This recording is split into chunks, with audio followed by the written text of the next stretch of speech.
We're on D Street tonight. It's the last neighborhood the train travels through on its way south. The first opportunity, illegals who just swam the river have to hop on board and then go north. You see, Mexico is just a few blocks behind me.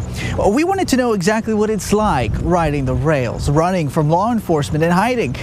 We found out it's a lot harder than you might think. Across the Rio Grande, if you have no money, riding the rails is the only way to go.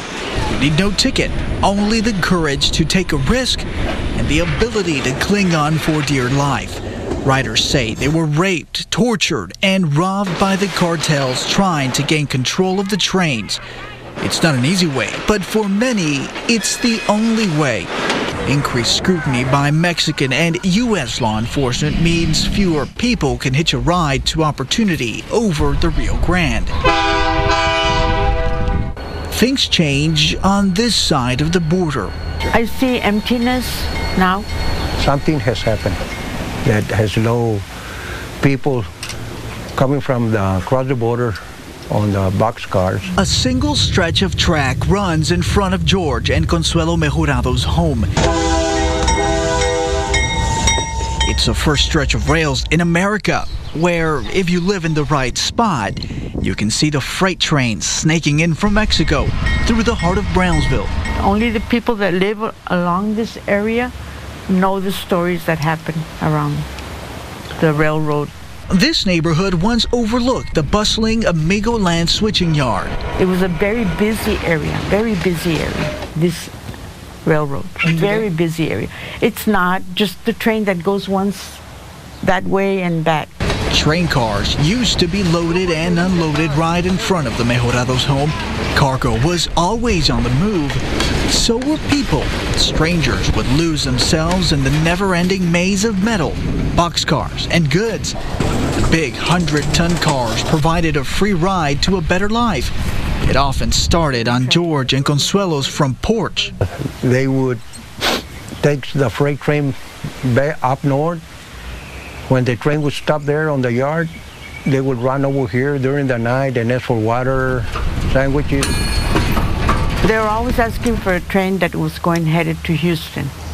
All the illegal people that would come, and they would come and ask for food because they would sleep there. The Mejorados say they see fewer people now.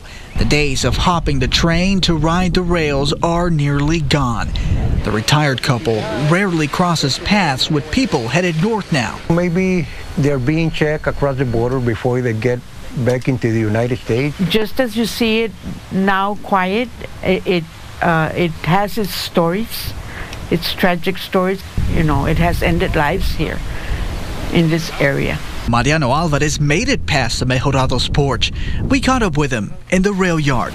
He's working here in the valley, waiting for the right train north. Yeah, the first time I came here was on May 22nd, 2001. He was 19. I just crossed the border, the river on Brownsville area. I just passed the river.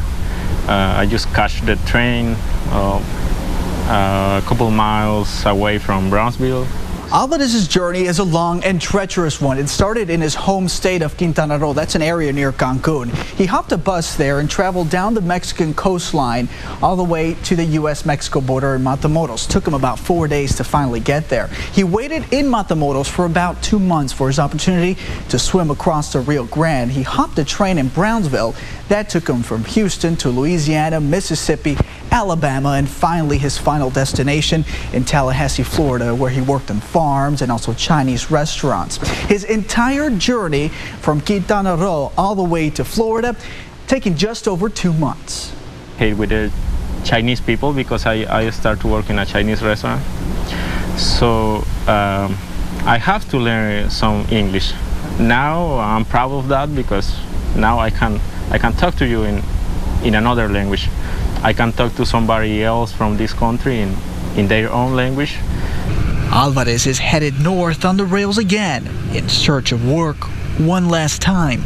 The transportation in the train is very dangerous. Do you see these wheels? This is only metal. if you put your foot on the railroad, this one is gonna cut it, right? So you can lose your legs, your hands. The grinding, screeching weight causes the rails to bend and bow. Many illegals come here carrying desperation, but little else that can push them to take risks most of us would never take.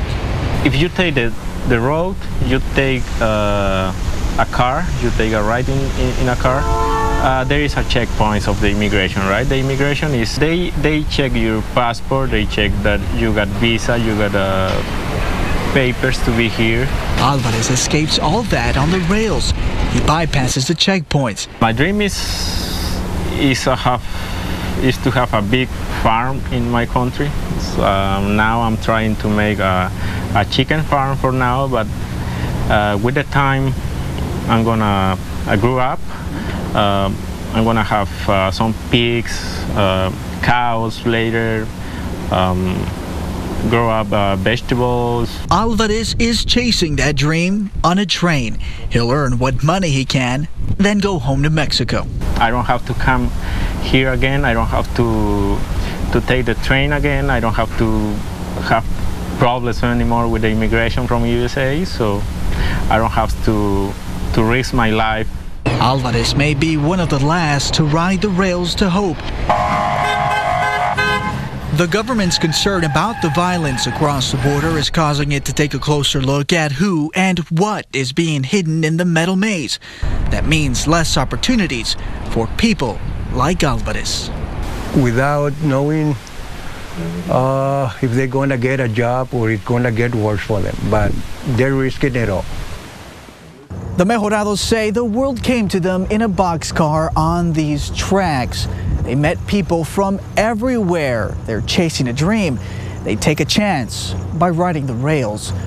Polo Sandoval, Channel 5 News at 10.